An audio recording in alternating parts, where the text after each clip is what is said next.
তাদেরকে বলতে হবে ভালো কাজের আদেশ। 5, কেউ যদি মন্দ কাজে লিপ্ত থাকে, এটা মেয়ে বেরিয়ে চলে যাচ্ছে ওড়না নেই মাথায়, তাকে বলতে হবে আম্মু জান ওড়না মাথায় পড়ো, ওড়না পড়া বোরখা পড়া হচ্ছে ফরজ, এটা যদি না করো তোমাকে জাহান্নামে যেতে হবে। আল্লাহ সুবহানাহু ওয়া তাআলা 33 নম্বর সূরা 33 নম্বর আয়াতে বলছে মহিলারা তোমরা বাড়ির মধ্যে থাকো, খবরদার জাহালাতের যুগের মতো নিজেকে দেখে বেরিও না। এই কথা বলতে হবে, এই কাজ করো, এই কাজ করো না, এই কাজ করো, এই কাজ করো, এই কথা বলতে হবে। বলেন এবার রাস্তা কে বলবেন? তার মানে রাসূল সাল্লাল্লাহু আলাইহি ওয়াসাল্লাম এমন ভাবে গাইডলাইন দিলেন যে রাস্তায় বসে উপায় নাই মানুষের। কিন্তু আমাদের অনেকের প্রশস্ত বাড়ি আছে, ভেতরে বাড়ি, বাড়ির সাথে একটা আলাদা রুম, এইখানে বসে আলোচনা করার মতো জায়গা আছে। কিন্তু সাহাবীরা তো গরিব, তাদের তো প্রশস্ত বাড়ি তেমন ছিল না, যার ফলে সাহাবীরা রাস্তায় বসতে বাধ্য। আপনি আমি কি বাধ্য? কথা বলছিলাম, আপনি আমি কি বাধ্য? আপনি আমি রাস্তায় বসবো? বলেন বসবো না? কথা বোঝা গেল? শিখলেন কিছু, নতুন কিছু শিখেছেন তো? দেখেন কত শিখলেন। আসেন, আবু হুরায়রা রাদিয়াল্লাহু তাআলা বলেন রাসূলুল্লাহ সাল্লাল্লাহু আলাইহি ওয়াসাল্লাম বলেছেন একজন মুসলমানের উপরে আরো একজন মুসলমানের 6টা হক রয়েছে। একজন মুসলমানের উপরে আরো একজন মুসলিমের 6টা হক রয়েছে। হক মানে বুঝেন কি? আপনার বাবা মারা গেছে, চাচারা বলছে যে এই বড় ছেলে খারাপ, একে সম্পদ দিব না, কিন্তু আপনি এই সম্পদের হকদার, একে বলছে হক। এবার হক বুঝছেন? আচ্ছা এবার বুঝেন, তাহলে একজন মুসলমানের উপর আরেকজন মুসলমানের হক কটা? 6টা। একজন মুসলমান অপর মুসলমানকে দেখলে সালাম দিবে। এখন যদি বিদাতি হয় ব্যাপারটা আলাদা, তবে মানুষ মানুষকে সালাম দেবে, মুসলমান মুসলমানকে সালাম দেবে, সালাম দিতে বাধ্য। এটা হচ্ছে আমার হক আপনার উপরে, আপনার হক আমার উপরে। কিসের শাহিনুর রহমান, কিসের জাকির নায়েক? আমার সামনে যদি জাকির নায়েক থাকে ও আমাকে সালাম দিবে, এটাই শরীয়ত। আমি যদি আব্দুল রাজ্জাকের সামনে থাকি আমি তাকে সালাম দেবো, এটাই শরীয়ত। সে আমাকে সালাম দেবে, এটাই শরীয়ত। কোনো অহংকার কোনো কিছু নাই। অনেকে আবার দেখবেন তাকিয়ে থাকে যে আমাকে সালাম দিক। আমি দেখেছি এ মালও চিনি, আমি জানি এরকম বসে আছে, টাই ধরে আছে, শাহিনুর রহমান আছে, দেখে আমাকে সালাম দেয় কিনা, ও নিজেকে অহংকারী ভাবছে। আরে মানুষ বুঝে না যে আমি যদি কাউকে বলি আসসালামু আলাইকুম, আল্লাহ বলছে তোর নেকি 10। আমি যদি বলি আসসালামু আলাইকুম রহমতুল্লাহ 20, আসসালামু আলাইকুম রহমতুল্লাহ 30। এইবার তো এই হাদিস শোনার পরে রাসূলুল্লাহ সাল্লাল্লাহু আলাইহি ওয়াসাল্লামের সাহাবীদের আচরণ দেখেন। আরে জাহান্নামের মানুষকে আমি শাহিনুর রহমান একবারে পরিবর্তন করতে পারবো না, আমি জানি, কিন্তু সাহাবীদের আমলটা কি? সাহাবীদের আমলটা দেখেন। যেই শুনেছে 30 নেকি, একজন ভাইকে বলছে আসসালামু আলাইকুম ওয়া রাহমাতুল্লাহি ওয়া বারাকাতুহু, এটা বলার পরে এই পর্দার আড়ালে চলে গিয়েছে। একজন ওই সাইডে ঘুরে এসে বলছে আসসালামু আলাইকুম ওয়া রাহমাতুল্লাহি ওয়া বারাকাতুহু, 60। বুঝেননি? আবার একটু গাছের আড়াল হয়েছে, আবার হাতে আসসালামু আলাইকুম ওয়া রাহমাতুল্লাহি ওয়া বারাকাতুহু, কেন 90? তার মানে তাদের একটা কি ছিল? টেন্ডেন্সি ছিল যেটা আমরা জানবো, যেটা আমাদের নেকি রয়েছে, ওই নেকি আমরা নিজে গ্রহণ করব। আপনারা তো বাপ দাদার আহলে হাদিস বোধ হয় নাকি জন্মের পর থেকে? আলহামদুলিল্লাহ আমাদের সৌভাগ্য হয়নি, আমরা উঁচু টুপি বলা এলাকার মানুষ। তো আমাদের কয়েকটা মসজিদ হয়েছে আমাদের জলঙ্গির বুকে, আমাদের এলাকায়। তো এই মসজিদে মানে মাসে 2 মাসে একবার আমার খুতবা থাকে মানুষকে চার্জ করার জন্য। একটা খুতবা দিয়ে দিলে 3 মাসের ফজরের নামাজ কারো ছুটে না। তো আমি একবার খুতবায় একটা খুতবা পেশ করলাম, আপনাকে দেখাচ্ছি আমরা কেমন করে মানি আর আপনারা বাপ দাদার আহলে হাদিসের অবস্থা কি দেখাচ্ছি আপনাকে। তো আমরা যেহেতু নতুন দিন পেয়েছি, তো খুতবার সময় এক পর্যায়ে বললাম আয়েশা রাদিয়াল্লাহু তাআলা আনহার মাথা মানে উরুরানের উপরে রাসূলুল্লাহ সাল্লাল্লাহু আলাইহি ওয়াসাল্লামের মাথাটা দেওয়া, মৃত্যু শয্যায় শায়িত, তিনি মারা যাচ্ছেন। এমন অবস্থায় আব্দুর রহমান রাদিয়াল্লাহু তাআলা আনহু আয়েশা রাদিয়াল্লাহু তাআলা আনহার ভাই একটা দাঁতন মেশক নিয়ে ঢুকলেন ঘরে। ঢোকার সময় রাসূলুল্লাহ সাল্লাল্লাহু আলাইহি ওয়াসাল্লাম শুধু তার দিকে তাকাচ্ছেন, শুধু তার দিকে তাকাচ্ছেন। আয়েশা রাদিয়াল্লাহু তাআলা বুঝতে পারলেন যে আল্লাহ রাসূল মেশক করতে চান। তো তিনি বললেন, আব্দুর রহমান, আয়েশা বলছেন, ভাই একটা মেশক এনে দাও না। তাই তো মেশক এনে দেওয়া হলো। রাসূলুল্লাহ সাল্লাল্লাহু আলাইহি ওয়াসাল্লামকে দেওয়ার পর তিনি আর চিবোতে পারছিলেন না, দুর্বল হয়ে গেছেন, 63 বছর বয়স, খুব মাথা যন্ত্রণা করছে, বারবার মুখটা ঢেকে নিচ্ছেন। আমাদের শক্তিশালী ব্যক্তির, 2 জন ব্যক্তির জ্বর যা, রাসূল সাল্লাল্লাহু আলাইহি ওয়াসাল্লামের একার জ্বর তাই। তিনি দুর্বল হয়ে গেছেন, ফিবুল হয়ে গেছেন। তো মেশকটাকে মুখে ঢুকিয়ে তিনি চিবোতে পারছিলেন। আয়েশা রাদিয়াল্লাহু তাআলা মেশকটাকে নিলেন এবং চিবিয়ে রাসূল সাল্লাল্লাহু আলাইহি ওয়াসাল্লামকে দিলেন। তিনি মেশকটাকে মুখে রাখলেন। এরকম করতে করতে তিনি পৃথিবীর মায়া ত্যাগ করে আল্লাহর কাছে চলে গেলেন। হিসাব অনুযায়ী বলা হচ্ছে রাসূল সাল্লাল্লাহু আলাইহি ওয়াসাল্লামের সর্বশেষ আমল কি? মেশক। খুতবা দিলাম, চলে গেলাম, আমার বাজারে পড়ানো ছিল। আসরের সময় যখন আমি মসজিদে ঢুকছি, মোটামুটি ভাবে আমার সবসময় ওযু থাকে, আমার কথা বলছি। এই জন্য হেসে হেসে মানুষকে বলি, মসজিদে যখন আসি, শাহিন ভাই ওযু করবে না? আমি বলি, আমি তো আবু হানিফার ছোট ভাই, মানে আমার ওযু থাকে। ওই যে এক ওযুতে মিথ্যা কথা বলে না, আমি ওটাকে মানে মজা করে বলি, আমি তো আবু হানিফার বড় ভাই, ছোট ভাই, আমার তো ওযু থাকে। মাঝে মাঝে এক ওযুতে 3 ওয়াক্ত চালিয়ে দিই, অসুবিধা নেই, শরীর সুস্থ থাকলে যা হয় আলহামদুলিল্লাহ। তো আমি নেমে বাইক নিয়ে আমাদের মসজিদে নামছি। আমি আমাদের মসজিদের যতজন লোককে দেখতে পেলাম, প্রত্যেকের মুখে মেশক। এটা আমরা, জি এটা আমরা, জি। তার মধ্যে ব্রাদার রাহুল আছে। আমরা 5 জন একটা মসজিদ চালাই। খালিদ ইমরান মুকুল আমাদের আমির, ভাইস প্রেসিডেন্ট সাবিরুল ইসলাম, শাহিনুর রহমান এক্সিকিউটিভ সেক্রেটারি, রাহুল মানে ব্রাদার রাহুল সেক্রেটারি, মনিরুজ্জামান রিপন এটা হচ্ছে আমাদের ট্রেজারার। এই 5 জন মিলে আমরা আমাদের এলাকার প্রথম মসজিদ চালাই। এই জন্য 5 জনে আমরা কাঁধে আনি, 5 জনে আমরা টাকা পাই আমেরিকা থেকে, যদি আমার ব্যাংক অ্যাকাউন্ট এখনো নাই। টাকা কি করে আসে আমেরিকা থেকে জানি না, মানুষ বলে শান্তি পাক। আমরা হচ্ছে এই মানুষ, বুঝাতে পেরেছি আমি কথা কি বুঝছেন আমার?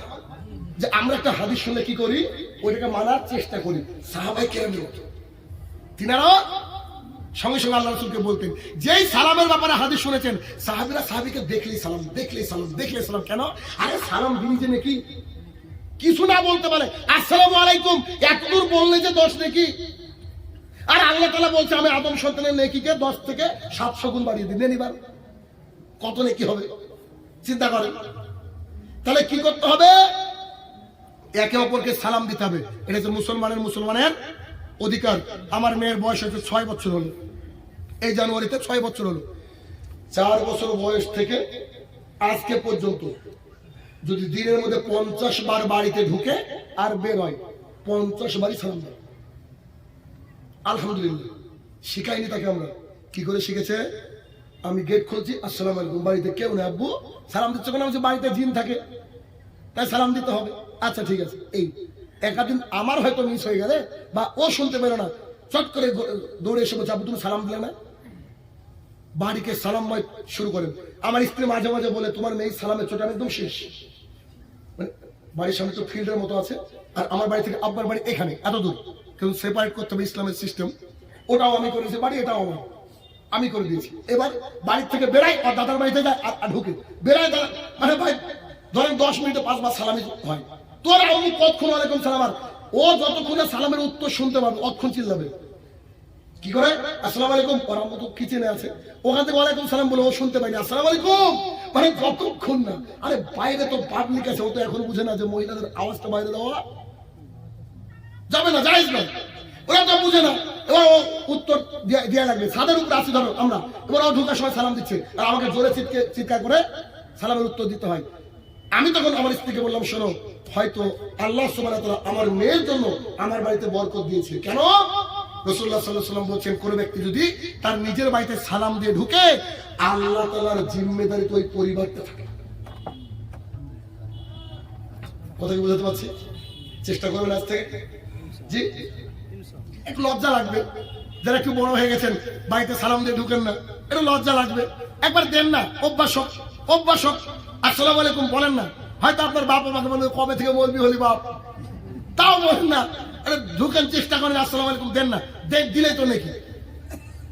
তাহলে এক মুসলমানের উপরে অপর মুসলমানের হকের মধ্যে 1 নম্বর হক কি? আপনি আমাকে সালাম দিতে বাধ্য, আমি আপনাকে সালাম দিতে বাধ্য। দুই, একজন ভাই মুসলমান ভাই অপর মুসলমান ভাইকে নেমন্তন্ন করলে যেতে হবে জরুরি, এটা হক। শাহিনুর রহমান সাহেব আমাকে একজন খাতনার নেমন্তন্ন করেছে, ওখানে না যাওয়া ফরজ। ভালো করে বুঝতে হবে কথা। তো নেমন্তন্ন কিসের হয়? এমনি ধরুন কেউ আপনাকে খেতে ডেকেছে, এটা হয়। এইখানে আসলে নেমন্তন্নের কথা মানে অলিমার কথা বলা হয়েছে। কিসের কথা? অলিমার নেমন্তন্ন যদি আপনাকে দেওয়া হয়, রাসূলুল্লাহ সাল্লাল্লাহু আলাইহি ওয়াসাল্লাম বলেছে প্রয়োজন যে তুমি যদি রোজা থাকো, নফল রোজা, ওটাকে ভেঙে ফেলো, অলিমার দাওয়াতে যেতে হবে। তাহলে কি করতে হবে? কোন মুসলমান ভাই অপর কোন মুসলমান ভাইকে যদি দাওয়াত দেয়, তাহলে কি করতে হবে? সেটা গ্রহণ করতে হবে। কারো বাপ মারা গেছে, 40 দাওয়াত দিতে যাবেন? এটাতে যাওয়া যাবে না। যেটা বিদআত, যেটা হারাম, এই ক্ষেত্রে যাওয়া যাবে না। তিন, কোন মুসলমান ভাই যদি আপনার কাছে পরামর্শ নিতে আসে, তাকে সব পরামর্শ দিতে হবে। পুরো উল্টো আমাদের সমাজ, কি ঠিক না? একটা ছেলে যদি একটু চাকরি পেয়ে যায়, একটা ছেলে যদি একটু ডাক্তারি পড়ে, একটা ছেলে যদি একটু ভালো লেগে যায়, ওকে কি করে টেনে নিচে নামানো যায়, এটা নিয়ে আমাদের দুনিয়া ব্যতীত ব্যস্ত আমাদের মুসলমান সমাজ। এটা দেখেন, আপনি খেয়াল করে, হিন্দুদের ভগবান নাকি 33 কোটি।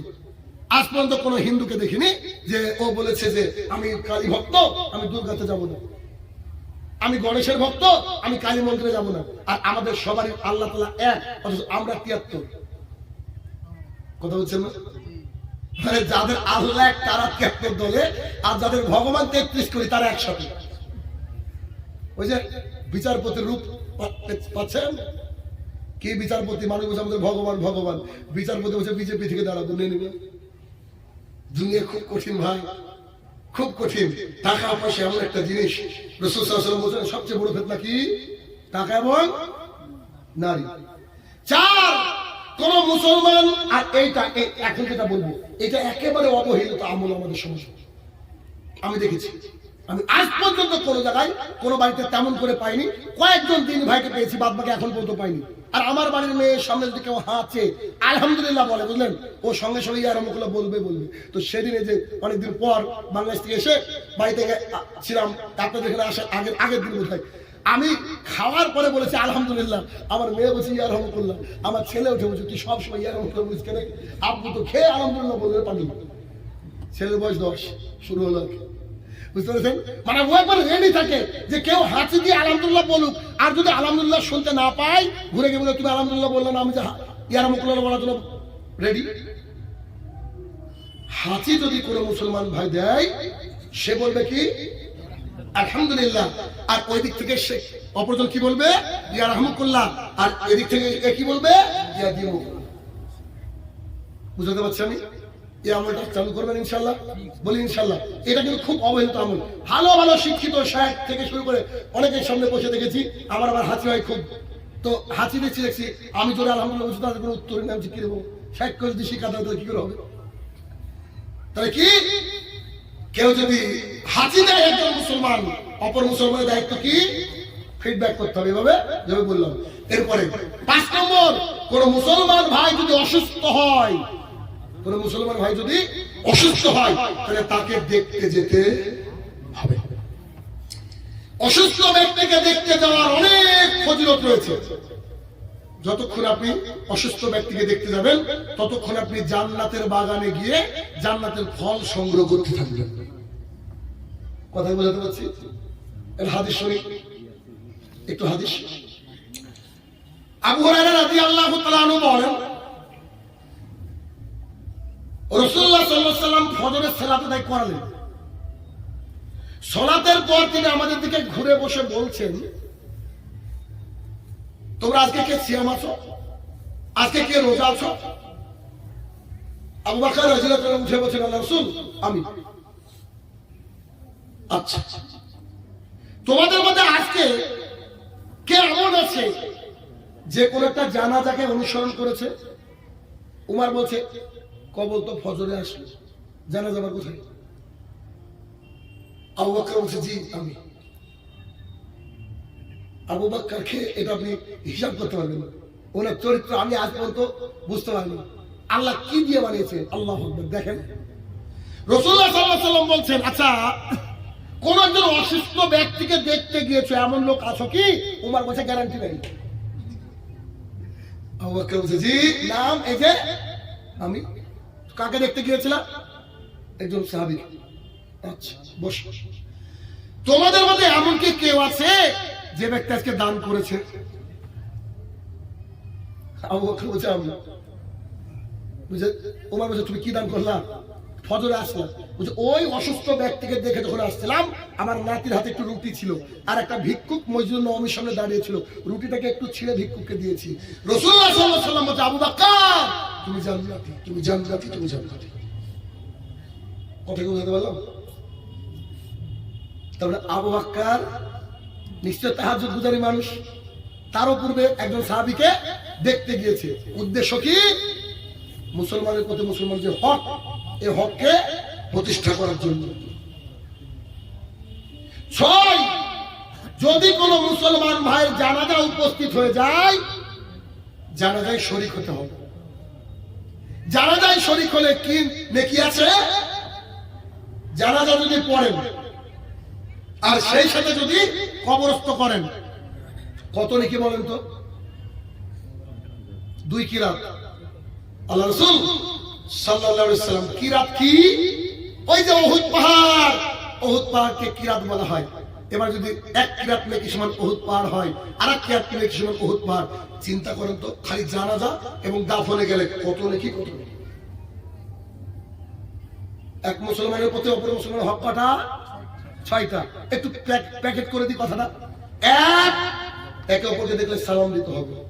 2 নিমন্ত্রণ করলে যেতে হবে, তবে বিদাতি নিমন্ত্রণে যাওয়া যাবে না। 3 পরামর্শ চাইলে অবশ্যই সৎ পরামর্শ দিতে হবে। 4 কেউ যদি হাসি দেয় তার উত্তর দিতে হবে। 5 কেউ অসুস্থ হলে দেখতে যেতে হবে।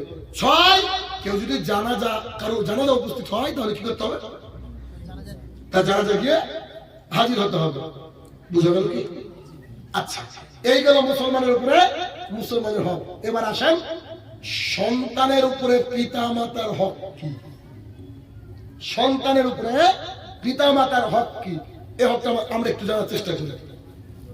1 সন্তানের উপরে হক হচ্ছে, সন্তান প্রথম সন্তানকে কালেমার দাওয়াত দিতে হবে, আর শিরকের ভয়াবহতা সম্পর্কে সন্তানকে শেখাতে হবে। দলিল আল্লাহ সুবহানাহু ওয়া তাআলা কোরআনুল কারীমের মধ্যে বিখ্যাত একজন ব্যক্তিত্ব লুকমান হাকিম নাম শুনেছেন? সূরা লুকমানের মধ্যে আল্লাহ সুবহানাহু ওয়া তাআলা সেটাকে কোট করছেন। তিনি বলেন, লুকমান হাকিম বলছেন, ইয়া বুনাইয়া, ও আমার কলিজার টুকরা, লা তুশরিক বিল্লাহ, তুমি আল্লাহর সাথে শিরক করো না। ইন্না শিরকা লা যুলমুন আযীম, শিরক হচ্ছে সবচেয়ে বড় গুনাহ। শিরক কি? সবচেয়ে বড় গুনাহ। সন্তানকে যখন শিরকের ব্যাপারে শেখাচ্ছে, তার মানে এখান থেকে বুঝতে হবে এর মধ্যে শিরকের বিপরীত হচ্ছে তাওহীদ। তাহলে প্রথমে একটা বাচ্চাকে লা ইলাহা ইল্লাল্লাহ শিক্ষা দিতে হবে, তাকে বোঝাতে হবে যে আল্লাহ ছাড়া হক কোনো মাবুদ নেই, আর মুহাম্মদ সাল্লাল্লাহু আলাইহি ওয়াসাল্লাম তার প্রেরিত বান্দা এবং রাসূল। এটা শিক্ষা দিতে হবে। অ্যাসিওর করতে হবে বাচ্চাকে যে আল্লাহ তাআলা হচ্ছে আমাদেরকে একমাত্র হক মাবুদ। এখানে হকটা যুক্ত করতে হবে। কেন? আল্লাহ ছাড়া মাবুদ নেই, এই ট্রান্সলেশন ভুল। কারণ দুর্গাও মাবুদ, কালীও মাবুদ, কিন্তু হক মাবুদ কজন? এক। যে হক এক মাবুদের দাওয়াত দেওয়ার জন্য রাসূলুল্লাহ সাল্লাল্লাহু আলাইহি ওয়াসাল্লামকে গ্রামবাসীরা পরিকল্পনা করে গ্রাম থেকে তাড়িয়ে দিয়েছিল। যে এক আল্লাহ তাআলার কথা বলার জন্য তায়েফের ময়দানে রাসূলুল্লাহ সাল্লাল্লাহু আলাইহি ওয়াসাল্লামের দেহ মুবারক রক্তাক্ত হয়ে গিয়েছিল। যে হক কথা বলার জন্য আবু বকর রাদিয়াল্লাহু তাআলা তার গ্রাম থেকে, তার এলাকা থেকে বাইরে চলে গিয়েছিলেন, যেতে বাধ্য হয়েছিল। যে হক কথা বলার জন্য বিলাল রাদিয়াল্লাহু তাআলাকে দিনের পর দিন অত্যাচার সহ্য করতে হয়েছিল। যে হক কথা বলার জন্য আবু হানিফা রাহমাতুল্লাহ আলাইহি তার এলাকার লোক মুসলমানের কবরস্থানে মাটি দিতে অস্বীকার করেছিল। যে হক কথা বলার জন্য আহমদ ইবনে হাম্বল রাহমাতুল্লাহ আলাইহি 10 লক্ষ হাদিসের হাফেজ, তাকে একটা অসুস্থ উটের পেছনে মুখ দিয়ে বেঁধে তাকে এলাকায় ঘোরানো হয়েছিল। যে হক কথা বলার জন্য ডক্টর জাকির নায়েককে আমাদের দেশের সরকার মিলে এই দেশ থেকে তাড়িয়ে দেওয়ার ব্যবস্থা করা হয়েছিল। যে হক কথা বলার কারণে আব্দুল রাজ্জাক বিন ইউসুফকে সিলেটে মার খেতে হয়েছে। আমি ওই জামানা থেকে এই পর্যন্ত আপনাকে বোঝাতে চাইলাম যে হক এটা খুব কঠিন জিনিস। শুধু লা ইলাহা ইল্লাল্লাহ দাওয়াত এটা অনেক বড় কঠিন জিনিস। আপনার সন্তানকে কি করতে হবে? লা ইলাহা ইল্লাল্লাহ দাওয়াত দিতে হবে যে আল্লাহর জমিনে যাই ঘটুক না কেন আল্লাহ সুবহানাহু ওয়া তাআলা এক এবং অদ্বিতীয়। এইটা যদি আমরা আমাদের সন্তানদের উপরে অ্যাপ্লাই করতে পারি, একটা জাতি, একটা সমাজ তার ভবিষ্যৎ হবে উজ্জ্বল এবং সুন্দর। এই জন্য সন্তানকে ছোটবেলা থেকে লা ইলাহা ইল্লাল্লাহ শিক্ষা দিতে হবে। তাকে বোঝাতে হবে, আব্বু ও আমার কলিজার টুকরা, শোনো, আল্লাহ ছাড়া কোনো হক মাবুদ নেই। তাকে বলতে হবে, জানো আমরা যে সালাত আদায় করতে যাই, আমরা ওইখানে সালাত আদায় করতে গিয়ে বলি ইয়াকা নাবুদু ওয়া ইয়াকা নাস্তাইন, আল্লাহ একমাত্র তোমার ইবাদত করি আর একমাত্র তোমার কাছে সাহায্য চাই। আচ্ছা, আপনি একটা জিনিস খেয়াল করে দেখেছেন কি, পৃথিবীতে যদি শুধুমাত্র এই বাক্যটা মানুষ মেনে নিত, একমাত্র তোমার ইবাদত করি আর একমাত্র তোমার কাছে সাহায্য চাই, এইটা যদি পৃথিবীর মানুষ মেনে নিত, গোটা পৃথিবীতে একটা মাজার থাকতো? হিসাব দেখেন মানুষ কত পাগল, মানুষ কত পাগল। গোটা পৃথিবীর বুকে আল্লাহ ছাড়া অন্যর কাছে চাওয়ার যে হিসাব এটা থাকতোই না। মানুষ এটুকুই বুঝতে পারেনি, বেশি কিন্তু বুঝতে পারেনি। হাত বাঁধা হাত খোলা এটা ছাড়েন, মানুষের অন্তরে আল্লাহ নাই। দেখেন আপনার স্ত্রীকে বলি, দেখেন আপনার স্ত্রীর সাথে আপনি ফল কিনতে গিয়েছেন, এই উদাহরণ আমি প্রায় জায়গায় দিই। ফল কিনতে গিয়েছেন, ফল কিনতে গিয়ে আপনার স্ত্রীর কলা পছন্দ হয়েছে, কলা তো বলছে 5টা কলা দেন তো, 6টা কলা দেন তো। তো কলা ছিঁড়ে কলাওয়ালা কলা দিচ্ছে, তো দেখছে একটা কলার সাথে আরেকটা কলা লেগে আছে। আপনার স্ত্রী বলছে এটাকে ঘুরিয়ে দেবে। দোকানে বলছে কেন, কি হয়েছে? ও আপনি জানেন না কি বলেন, জমজ না জমটা? জমজ, এটা হচ্ছে বইয়ের ভাষা, কিতাবের ভাষা, জমজ। তো আপনার স্ত্রী উঠে বলছে আপনি কি জানেন না জমজ কলা খেলে জমজ বাচ্চা হয়? তো বাচ্চা দেওয়ার মালিক আল্লাহ, একটা কলা দুটো। স্বামী আর স্ত্রী রাতে বেলায় কথা বলছেন, কথা বলতে বলতে tick tick tick tick tick tick করছে। স্বামী বলছে দেখেছো, ঠিক বলেছে, মানুষকে বক্তৃতা বোঝাতে পারলো না, টিক টিক করে কথা বলে। আশ্চর্য একটা ব্যাপার, আশ্চর্য ব্যাপার। আর পীরদের যদি কোনো ক্ষমতাই থাকতো তো শাহিনুর রহমান কবে সাইজ হয়ে যেত। ফুরফুরার পাশেও ওই বক্তৃতা দিয়েছে, সিলেটে গিয়ে ভিডিও করে করছে। মানুষ খালি চেষ্টা করে যে দেখি তো সাইজ করি, পারে না। আল্লাহর উপরে ভরসা আছে না? আল্লাহ তাআলা কোরআনে বলছে আল ইমরানের মধ্যে যে তুমি যদি আমার উপরে ভরসা করো আমি তোমার জন্য যথেষ্ট। কেন আপনি দেখেননি? আপনার বাপকে আপনি দেখেননি? আপনার বাপকে খেয়াল করে দেখেন তো, আপনি একটু আমাদের পূর্ববর্তী বাবাদেরকে খেয়াল করে দেখেন তো, যে ইব্রাহিম আলাইহিস সালামকে যখন আগুনে ফেলছে তো বলছে যে আপনি কি আল্লাহর কাছে চাইবেন না? তো যে আল্লাহ তো দেখছেই, আল্লাহর উপরে ভরসা রেখেছি, হাসবুনাল্লাহি ওয়া নি'মাল ওয়াকিল, এটা বলেছেন। আল্লাহ তাআলা আকাশ থেকে ওই আগুনকে বলছে যে কুল ডাউন প্লিজ, আগুন ঠান্ডা হয়ে গেছে। আল্লাহর উপরে যে ভরসা, এই ভরসা মানুষ আর করে না। ঘটনা বলি, ঘটনা সাধারণত বলি না, এমনি একটু আপনাকে একটু নড়ে চড়ে বসার জন্য, মানে পীরের ব্যাপার দেখেন। এক পীর ওই গম ভাঙানো বুঝেন তো, মিলে গম ভাঙাতে গিয়েছে। তো গম ভাঙানোর জন্য আর চুল কাটার দোকানে দেখবেন লাইন থাকে, একে অপরকে আগে দিলে কিন্তু মেজাজ খারাপ হয়ে যায়। তো এবার পর এরকম করে লাইন দিয়ে সব গম রেখেছে। পীর সাহেবের একটু কাজ আছে, গিয়ে বলছে ভাই বেটা আমারটা ভাঙিয়ে দাও তো, বেটা আমারটা ভাঙিয়ে দাও। তো বলছে চাচা ভাঙাবো, ঠিক আছে আপনি রেখে যান, বিকালে নিয়ে যান, সবারই লাইন আছে। তো বলছে শোন, তুই কি আমার নাম জানিস না? কি নাম? তো তহসিদ্দিন। কথা তার নাম অমুক, আমার নাম অমুক। তো বলছে আপনার নাম অমুক, আমি পীর, তোর হিসাব আছে কি? এমন একটা ফু মারবো তোর মেশিন সব বন্ধ হয়ে যাবে। ওখান থেকে বলছে।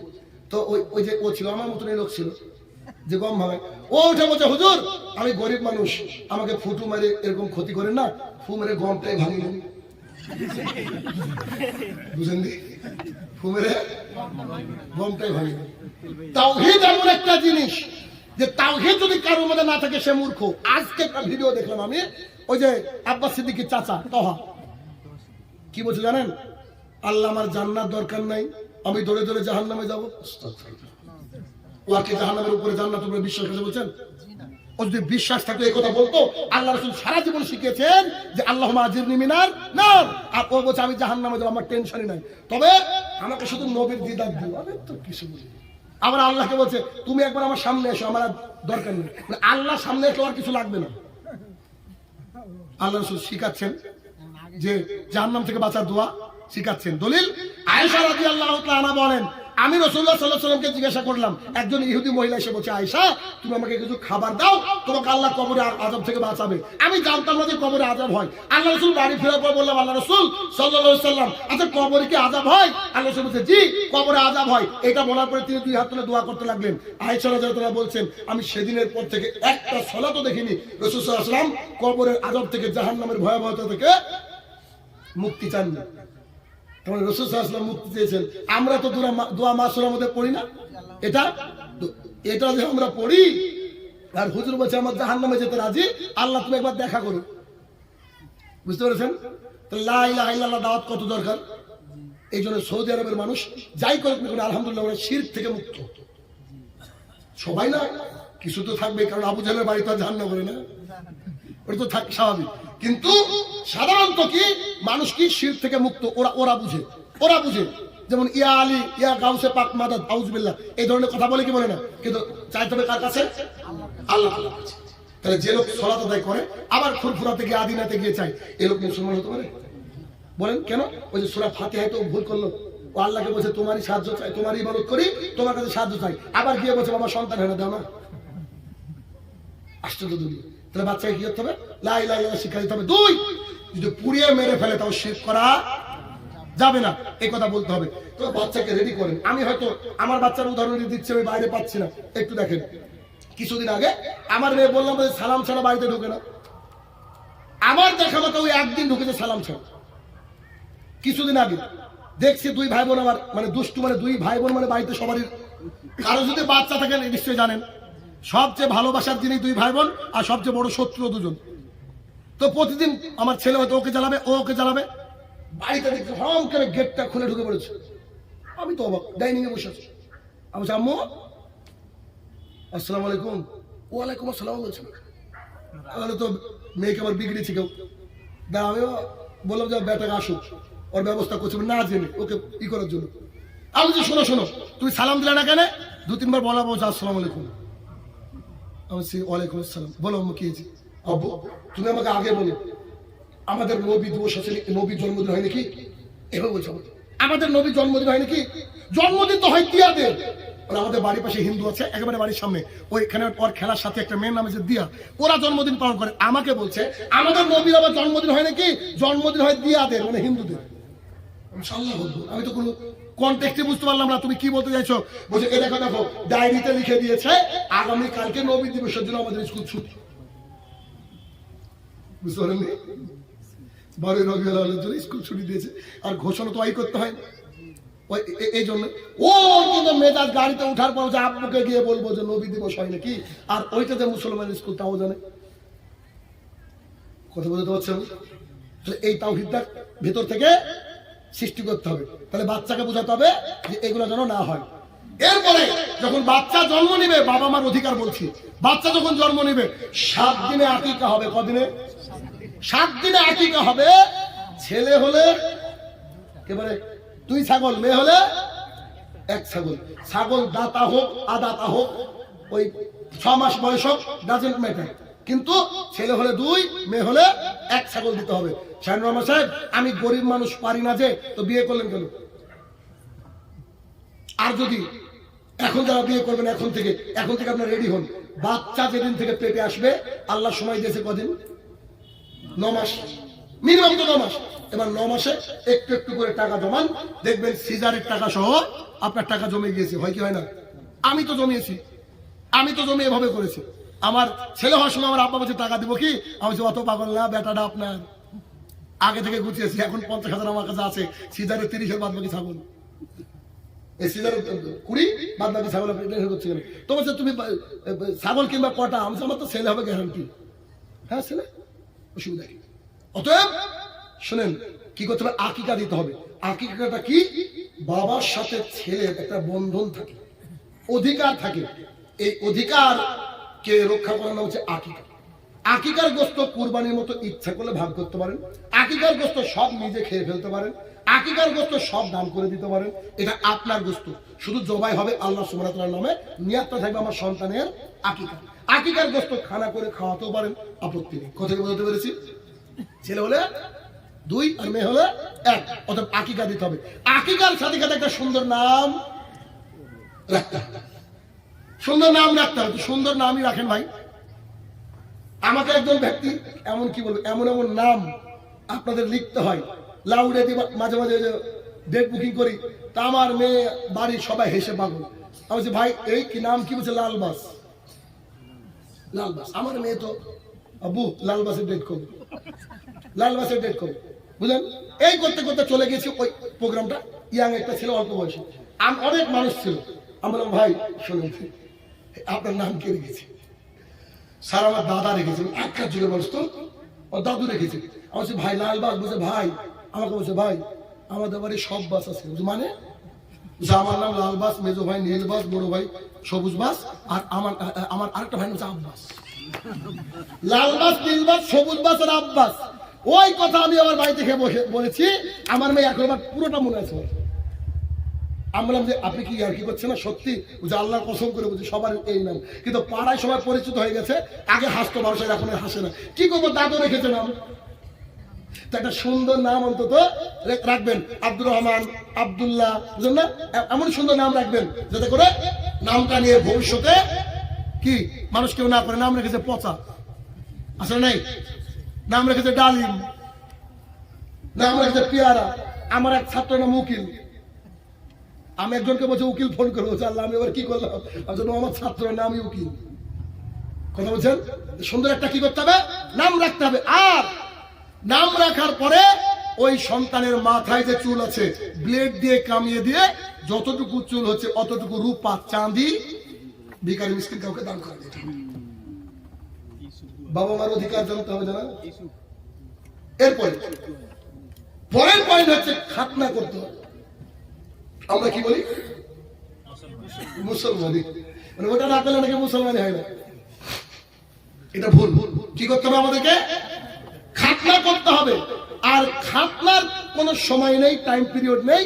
আপনি যখন ইচ্ছে করে বাচ্চার সময় করলেই ভালো, আপনি খাতনা করে দেবেন। খাতনার উপরে আয়োজন করে যত রকমের অনুষ্ঠান হয় A to Z বিধান। না ওকে স্বাদ খাওয়াতে হবে, এটা যে হিন্দুদের রীতি, না নেমন্তন্ন করে মানুষ খাওয়াবে।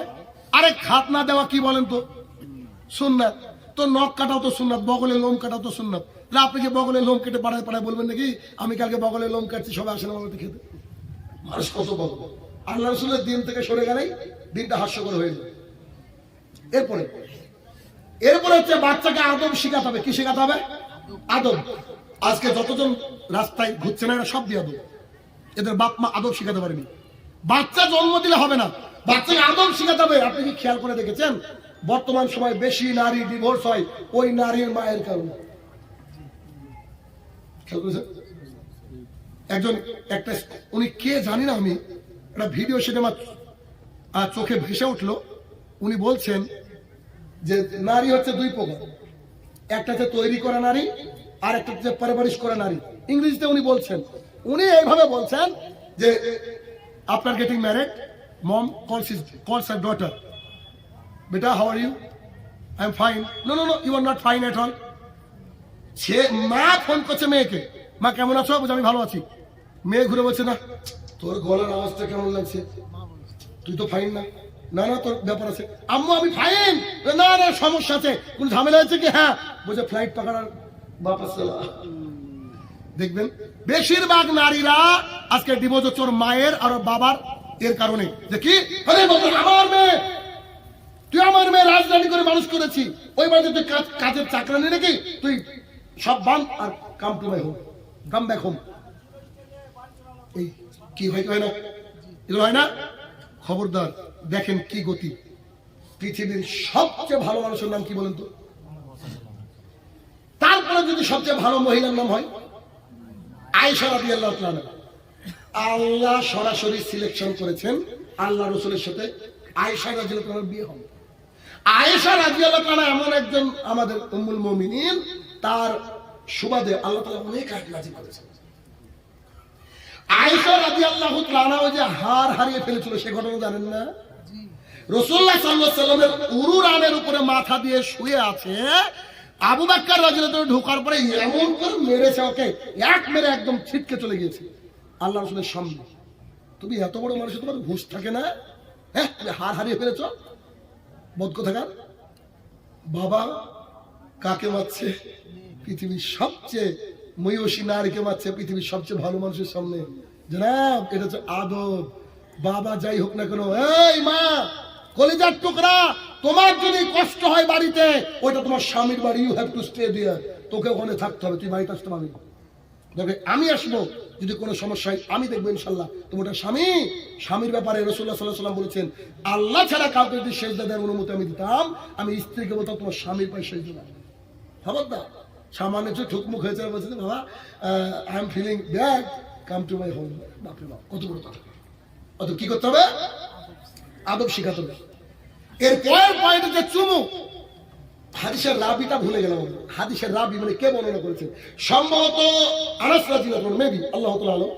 আনাস রাদিয়াল্লাহু আনহু বলেন, মসজিদুল নববীর মধ্যে রাসূলুল্লাহ সাল্লাল্লাহু আলাইহি ওয়াসাল্লামের সঙ্গে কিছু লোক সাক্ষাৎ করতে দেখেছেন। এমন অবস্থা হাসান অথবা হোসেন হেঁচে রাসূল সাল্লাল্লাহু আলাইহি ওয়াসাল্লাম নিয়ে চুমু দিচ্ছেন। কি দিচ্ছেন? চুমু দিচ্ছেন। চুমু দেওয়ার সময় পাশ থেকে যে লোকগুলো দেখতে গেছিল, সেই লোকগুলো বলছে, বাবা আপনারা কি বাচ্চাকে চুমু দেন? আল্লাহ রাসূলকে বলছে, কি বলছেন? আপনারা বাচ্চাকে চুমু দেন? রাসূল সাল্লাল্লাহু আলাইহি ওয়াসাল্লাম উত্তরটা কিন্তু আমার মজা লেগেছে, দেখেন আপনাদের ভালো লাগে। রাসূলুল্লাহ সাল্লাল্লাহু আলাইহি ওয়াসাল্লাম হ্যাঁ বা না বললেন না। তিনি বলছেন, কারোর অন্তর থেকে আল্লাহ যদি ভালোবাসা ছিনিয়ে নেয়, তো আমি মুহাম্মদ সাল্লাল্লাহু আলাইহি ওয়াসাল্লাম কি করব? কথা বুঝেন? কারোর অন্তর থেকে যদি আল্লাহ তাআলা ভালোবাসা ছিনিয়ে নেয়, তা আমার তো কিছু করার নেই। তার মানে কি? বাচ্চাদেরকে অবশ্যই চুমু খেতে হবে। ওই সাহাবী, ওই ব্যক্তি যে দেখা করতে এসেছিল, সে বলছে আমাদের অনেকগুলো বাচ্চা কোনোদিন এরকম করে আদর করে চুমু খাইনি। আউযুবিল্লাহ। কি করবেন? বাচ্চাকে চুমু খাবেন। এমনকি মেয়ে বড় হয়ে গেল, মেয়ে ঘরে যখন একাকী থাকবে, আপনি গিয়ে জিজ্ঞেস করবেন, আম্মু জান কি খবর, কি বলো, তোমার খবর তোমার কি, ইত্যাদি ইত্যাদি জানবেন। ছেলে মেয়েকে কাছে রাখবেন, এটা হচ্ছে তরিকা। অনেক মেয়ে তার বাড়িতে সবাই থাকার পরেও একা, জানেন কি, তার প্রয়োজন বলতে পারেন, এরকম পরিস্থিতি। অতএব কি আদর চুমু ইত্যাদি করতে হবে। এরপরে কি ইবাদত করতে হবে। ইবাদতের জন্য ছেলেকে নিয়ে যেতে হবে। ফজরে আপনি একা একা যান, আপনি নির্লজ্জ বিহায় কেন?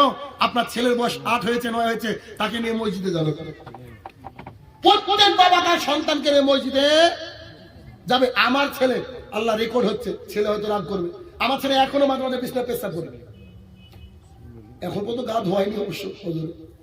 হ্যাঁ, যেদিন পেশাব করে সে তো ছাড়, কিছু করার নেই, একেবারে বাচ্চা। ঠিক আছে, ওকে ইদানিং না, 1 বছর আগের কথা বলছি, চট তোকে নামাজ পড়তে যেতে হবে, কিছু করার নেই। যতই ঠান্ডা হোক, যাই হোক না কেন, তোকে যেতে হবে। কেন? তুই আমার কলিজার টুকরা বাপ, তোকে অনেক ভালোবাসি, কিন্তু আল্লাহ জাহান্নামে পড়বি তুই, এটা আমি সহ্য করতে পারবো না। অত পিতা মাতার হক। এরপরে পরের পয়েন্ট হচ্ছে, পিতা মাতা সন্তানকে কোনো বদদোয়া করবে না। দিন রাত সন্তানের জন্য কি করবে?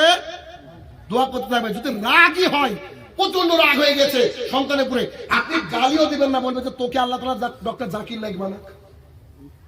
বুঝলেন? উল্টো বলবেন। কেন? 3 শ্রেণীর ব্যক্তির দোয়া আল্লাহ তাআলার সাথে কোনো আর থাকে না, সরাসরি আকাশে উঠে চলে যায়। তার মধ্যে এক শ্রেণী হচ্ছে পিতা মাতা। খবরদার, বাচ্চাকে যতই রাগ হোক না কেন, যদি রাগ হয় তো একা একা আঘাত করে নিজেকে কন্ট্রোলে থাকুন, কিন্তু খবরদার দোয়া করবেন, বদ্ধ করবেন না। সন্তানের জন্য বারবার করে দোয়া করতে থাকবেন। কেমন? ওই সেই ইব্রাহিম আলাইহিস সালাম, মা হাজেরা রাদিয়াল্লাহু আনহা আর একে রেখে গেছিলেন, সরি মা হাজেরা আলাইহিস সালাম এবং ছোট্ট কলিজার টুকরা সন্তানের নাম কি ছিল? কোথায় রেখে গেছিল? বিরান অঞ্চল, কিচ্ছু নাই মক্কাতে, কিচ্ছু নাই। ওইখানে এমন একটা সিচুয়েশন হয়েছিল যে ওইখানে যখন তারা কাটা কবুতরের মতো ছটপট ছটপট করছে, তখন তিনি এদিকে সরে এসে দেখলেন দেখা যাচ্ছে না, আল্লাহ দরবারে 2 হাত তুলে বলছে, আল্লাহ গো, বউকের বাচ্চাকে আমি রেখে আসলাম মাবুদ, শুধু তোমার পরীক্ষার জন্য, আল্লাহ গো তাকে হেফাজত করো, ইত্যাদি থেকে দোয়া করতে থাকবেন। বাপ মার সারা জীবনের দায়িত্ব কি? সন্তানের জন্য কি করবে? দোয়া করো।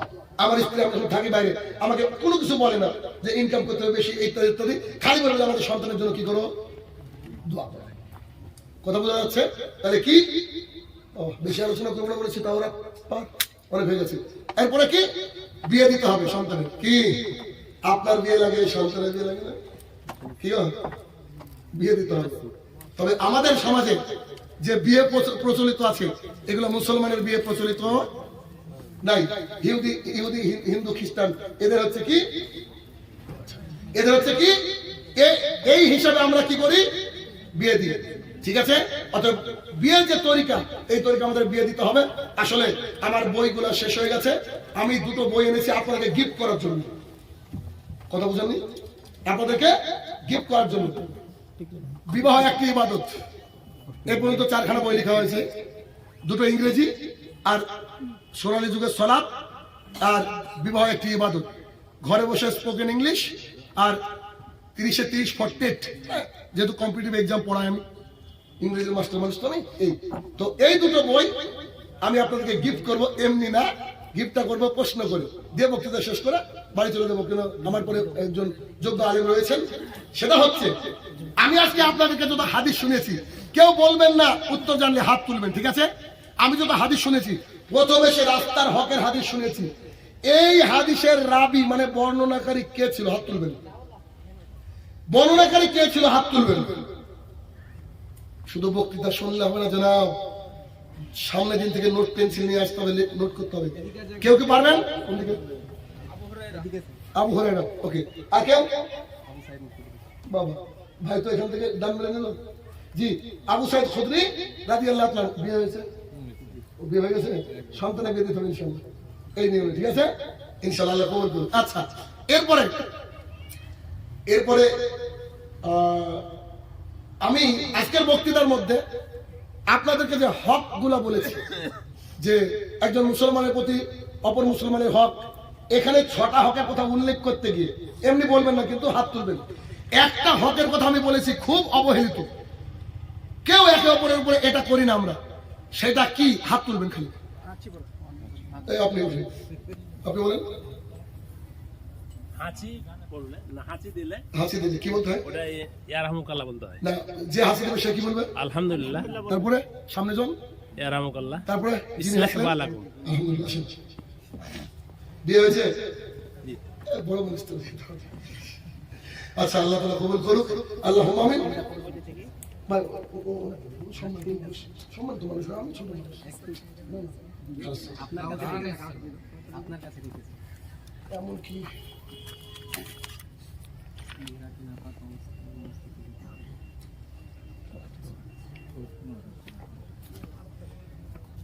আচ্ছা, দেখি যে 3টে প্রশ্ন রয়েছে। আসসালামু আলাইকুম শেখ, মেয়েরা কি নাপাক অবস্থায় মসজিদে যেতে পারবে? জি না, তারা নাপাক অবস্থায় মসজিদে যেতে পারবে না, কিন্তু তারা যদি হাইজ বালি হয়, যদি ঈদগাহের ব্যবস্থা থাকে, তাদের জন্য একটা আলাদা শেল্টারের ব্যবস্থা থাকবে, সেখানে মহিলারা যেতে বাধ্য। কি করতে বাধ্য? রাসূলুল্লাহ সাল্লাল্লাহু আলাইহি ওয়াসাল্লামের এক স্ত্রীকে রাসূল সাল্লাল্লাহু আলাইহি ওয়াসাল্লামকে এসে বলছে, আমার অমুক বোনে তো ওড়না নেই, রাসূল সাল্লাল্লাহু আলাইহি ওয়াসাল্লাম যে তোমার ওড়না তাকে ধার দিবা, তারপর হাইজ বালি মহিলারা ঈদগাহে যাবে। কেন? দোয়ার জন্য। সারা বছর ইফতার ইত্যাদি রেডি করে, শাড়ি রেডি করে খাওয়ালো, আপনি একা নিয়ে কি নেবেন? ও বাড়িতে বসে থাকবে? ঈদগাহে যাবে, কিন্তু মহিলারা নাপাক অবস্থায় মসজিদে উঠতে পাবে না। এরপর যদি কোনো পরিবার থেকে কোনো লোন নিয়ে ব্যবসা বা বিজনেস করে আর তার বাড়ির সদস্য সেই টাকা খেয়ে আল্লাহর ইবাদত করলে, ইবাদত হবে কি? প্লিজ একটু বিস্তারিত আলোচনা করবেন। বিস্তারিত আলোচনা করার কিছু নাই। মুসলিম শরীফের হাদিস, রাসূলুল্লাহ সাল্লাল্লাহু আলাইহি ওয়াসাল্লাম বলেছেন, ইন্নাল্লাহা তাইয়্যিবুন লা ইয়াকবালু ইল্লা তাইয়্যিবা, নিশ্চয়ই আল্লাহ পবিত্র, পবিত্র জিনিস আল্লাহ তাআলা গ্রহণ করেন না। কোরআনে আল্লাহ সুবহানাহু ওয়া তাআলা সরাসরি মুহাম্মদ সাল্লাল্লাহু আলাইহি ওয়াসাল্লামকে বলছেন যে তুমি ইবাদত করার আগে কি মানে তৈয়ব পবিত্র বস্তু আর হালাল বস্তু খাও, তারপরে তোমার ইবাদত আল্লাহর দরবারে গৃহীত হবে, আদারওয়াইজ গৃহীত হবে না। অতএব ভিক্ষা করে খান, লোন নিয়ে ব্যবসা করতে যাইয়েন না, এটা আল্লাহ সবই পরীক্ষা, আল্লাহ আপনাকে না খাওয়াই রাখবে না। আল্লাহ তাআলা কোরআনে বলছে, এমন কোন জীব নাই যার রুজির দায়িত্ব আমি আল্লাহ তাআলা নিইনি। অতএব খবরদার লোনের দিকে যাবেন না, কারণ লোন নিয়ে মারা গেলেন শেষ। সন্তান তো খাবে, আপনি কবরে খাবেন বাস। পরে প্রশ্ন, রমজান মাসে রাত্রে গজল গেয়ে এবং কোরআন তেলাওয়াত পড়ে জাগা হয়, এটা কোরআন হাদিস দ্বারা কি? না, এরকম কোনো দৃশ্য নেই।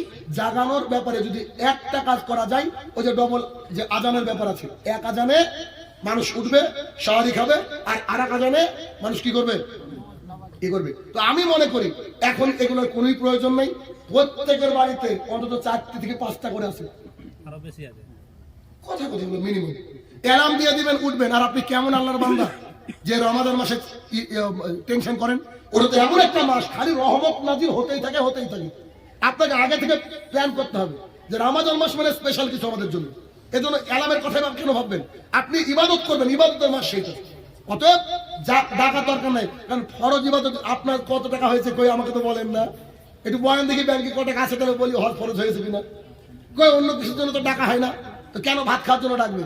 এটা একটা জাহালা, তোদের এগুলো ডাকার প্রয়োজন নেই। হে আমার প্রতিপালক, এতক্ষণ যে আলোচনা করলাম মাহবুব, প্রত্যেক কথা যেন আমরা মেনে চলতে পারি, আল্লাহ তুমি সেই তৌফিক আদা করো, আল্লাহুম্মা আমিন। হে আমার প্রতিপালক, ওই কবরের তলে যারা সাহিত্য জানি না কি হাল রয়েছে, তারা যদি ক্ষমার যোগ্য হয়, আল্লাহ তাদেরকে ক্ষমা দান করো, আল্লাহুম্মা আমিন। হে আমার প্রতিপালক, যতজন মানুষ দান করেছে, এখানে একটা ভুল ধারণা আছে যে আমার নাম বলতে হবে, এমনটা নয়। আসলে বলা যায়, অসুবিধা নাই, তবে গোপনে দান করলে নিয়ামত নেকিটা বেশি। যতজন মানুষ দান করেছে, আগামী দিনে দান করবে মাহবুব, সবাইকে তুমি তার নিয়ে তুমি যে কবুল করে নাও, আল্লাহুম্মা আমিন। আমরা যারা এই বক্তৃতা শুনলাম, আমাদের জীবনে যেন বাস্তবায়িত করতে পারি, আল্লাহ তুমি সেই তৌফিক আদা করো, আল্লাহুম্মা আমিন। আসসালামু আলাইকুম রাহমাতুল্লাহি ওয়া বারাকাতুহু।